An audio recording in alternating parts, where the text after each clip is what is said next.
सभी को मेरा नमस्कार। आज मैं सुमन सौरभ, आयुर्वेदिक खेती के जनक, एफएसआई फिडाल्सस संपीटर्ना इंडस्ट्रीज चारित्रिक जीवंत उद्योग के 10वें स्थापना वर्ष पर आप सभी शुभचिंतकों को शत शत प्रणाम करता हूँ। मैंने अपने 20 वर्षों से अधिक के शोध रिसर्च कार्यकालिक जीवन में जो भी कुछ भी सीखा है उसे अपने जीवन में उतारा हूँ। और इतने वर्षों में मैंने एक महत्वपूर्ण बात यह भी सीखी है कि संपूर्ण ब्रह्मांड में जितने भी जीवित प्राणी और निर्जीव वस्तु हैं, सभी के सभी अपने अपने अस्तित्व को बचाने में लगे हुए हैं। निर्जीव वस्तु के रूप में एक कागज़ या कोई शर्ट को ही ले लें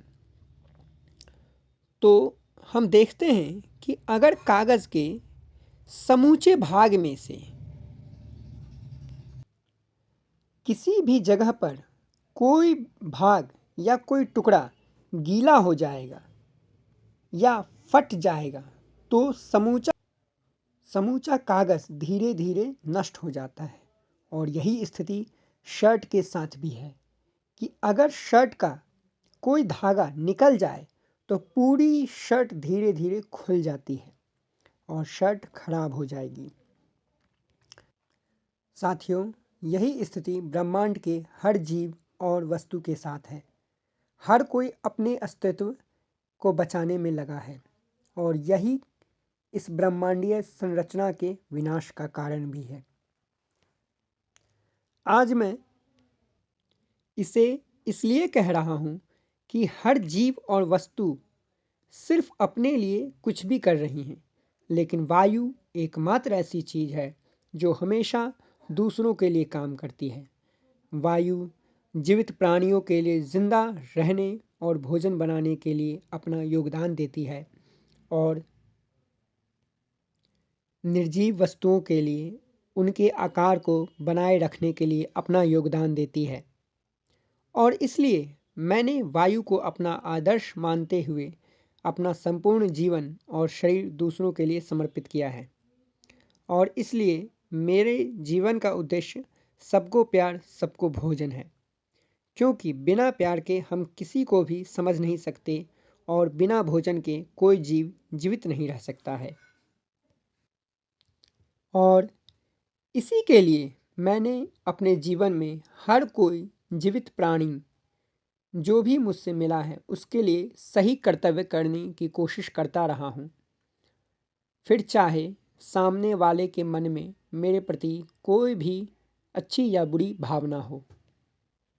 इसलिए अपने कर्तव्यों को करते हुए अगर मुझे एक से अधिक बार कोई भी व्यक्ति जो एक से अधिक बार धोखा देता है या मेरे कर्तव्यों को पूरा करने में क्षति पहुंचाता है, तो ऐसी स्थिति में मैं उस प्राणी से अपनी दूरियां बना लेता हूं और ज़रूरत पड़ने पर स्थिति अनुसार पलट कर जवाब भी देता हूं, ताकि किसी एक प्राणी की वजह से मैं खरबों खरब प्राणी और वस्तु जो इस ब्रह्मांड में हैं उनके लिए अपने कर्तव्यों को नहीं भूल जाऊं।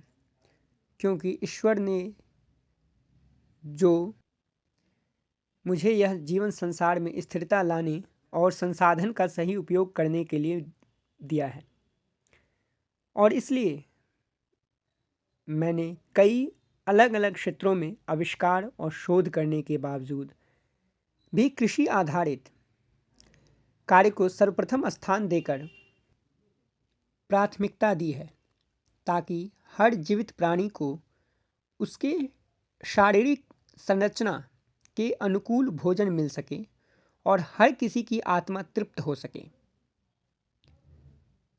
साथियों, और शुद्ध आयुर्वेदिक खेती से प्राप्त आयुर्वेदिक भोजन करने से तन और मन की शुद्धि होकर नफरत को खत्म किया जा सके। मेरा मानना है कि हम सभी अपनी आत्मरक्षा जरूर करें, लेकिन इसका मतलब यह नहीं कि हम नफरत करें। नफरत से सिर्फ समय और ऊर्जा की क्षति होती है।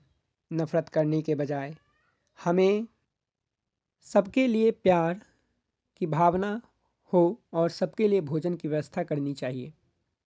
और इसलिए मेरा मानना है कि कर्तव्य सबके लिए करें, लेकिन उम्मीद और भरोसा किसी से नहीं रखें, क्योंकि यहाँ ज़्यादातर जीवित प्राणी सिर्फ अपनी प्यास बुझाने में और खुद को संतुष्ट करने में लगे हुए हैं।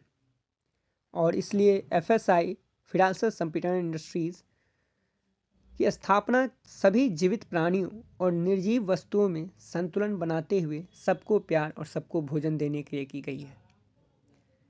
एफएसआई फिरासत संपीड़न industries is the symbol of true love, और यह तब तक रहेगी जब तक इस ब्रह्मांड में कहीं भी प्यार की भावना बनी हुई है। हमारे एफएसआई एग्रो के आयुर्वेदिक फार्मिंग, आयुर्वेदिक खेती का उद्देश्य है कि हम हर मौसम में हर प्रकार की मिट्टी पर हर तरह की फसल की खेती की जाए, जिससे सभी जीवित प्राणियों को भोजन मिल सके और सभी को प्यार और सहानुभूति मिले और निर्जीव वस्तुओं का शोषण और दोहन बंद हो, जिससे पर्यावरण में संतुलन हो। और इसलिए आप सभी से मेरा आग्रह है कि आप सभी लोग भी आयुर्वेदिक खेती मिशन से जुड़कर हर मौसम में हर प्रकार की मिट्टी पर हर तरह की फसल की खेती करें, जिससे सभी से प्यार और भोजन मिल सके। और इसी के साथ मैं अभी के लिए अपनी बातों को विराम देता हूँ। आप सभी श्रोताओं का हार्दिक हार्दिक धन्यवाद। आपका दास सुमन सौरभ, आयुर्वेदिक खेती के जनक, आपको शत शत प्रणाम करता हूँ। जय हिंद, हरे कृष्ण।